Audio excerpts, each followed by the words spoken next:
Hey, it's Amanda Creative Gardener, so welcome to the channel. Today we are going to tackle the Shack tree, and yeah, we're going to tackle the Shack tree. So let's go. So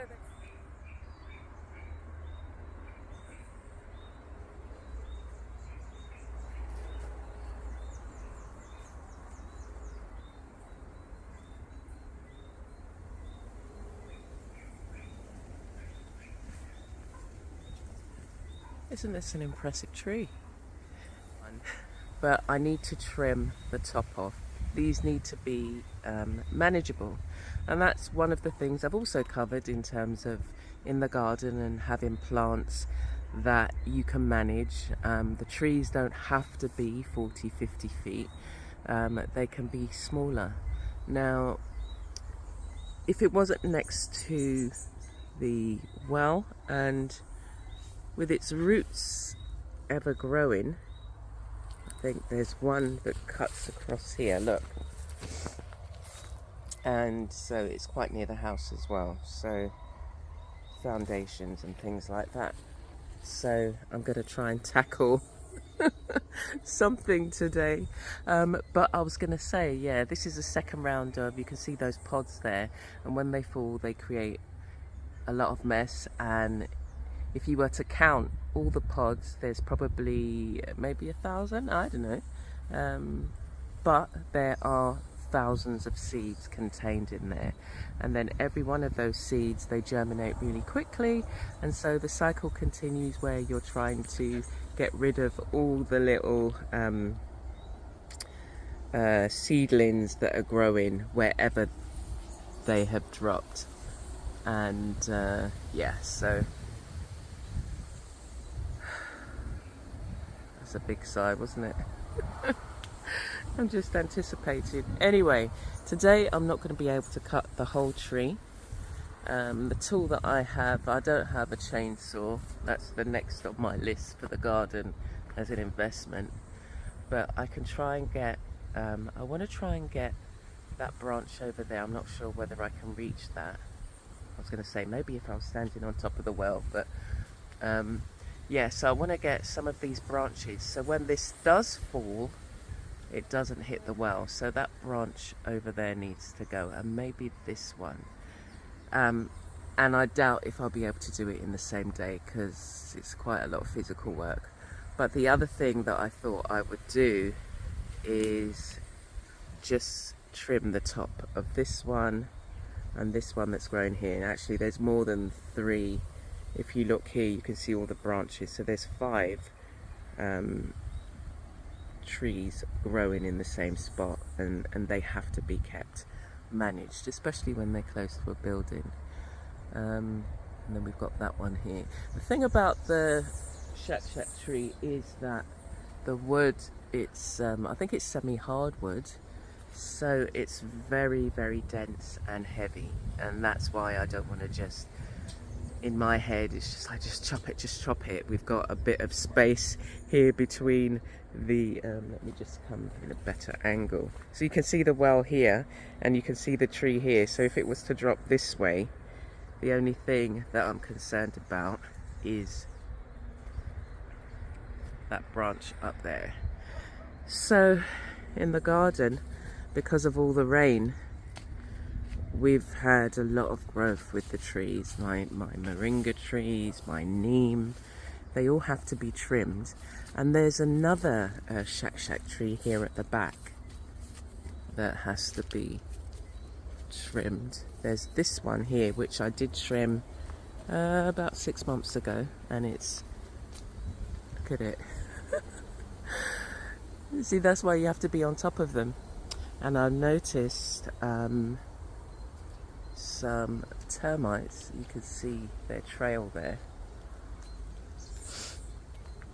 again, and we've got this shack tree. There's like, it seems to be a row of them, but as again, none of these were planted. They've just, you know, as the pods have dropped, and these ones, I need to tackle these ones immediately because you can see their pods. And then we've got one right at the back there, and that is gonna encroach, can you see it there, encroach on the neighbour's fence, so his wall, so I need to get that under control as well.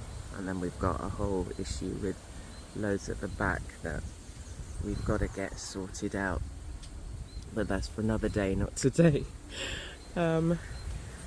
Yeah, so the garden is growing lush with all this rain, and I'm not complaining about that. You just have to have the right tools for the job, and the tools now, I think I probably named it in a again a few videos. The tools for it now, especially dealing with trees like that, is a chainsaw, and especially with my hedges, where I used to be able to just cut them with my hand tool, I need a hedge trimmer, and so they're the things that I need to save up for. And then obviously, not obviously, but you know, I think it's time to invest in, say, a whacker if we can, because you're spending, you know, money every month. If you buy a whacker, you can, you know, save yourself some money. But yeah, so this is what I'm tackling today, and it's a very invasive tree if you allow it to grow. I've seen evidence of it right at the back, and so yeah, I'm just going to take my time and trim what I can. It's cold. And I'll show you the after. So let's go. So this is what I've managed to cut off. Some branches.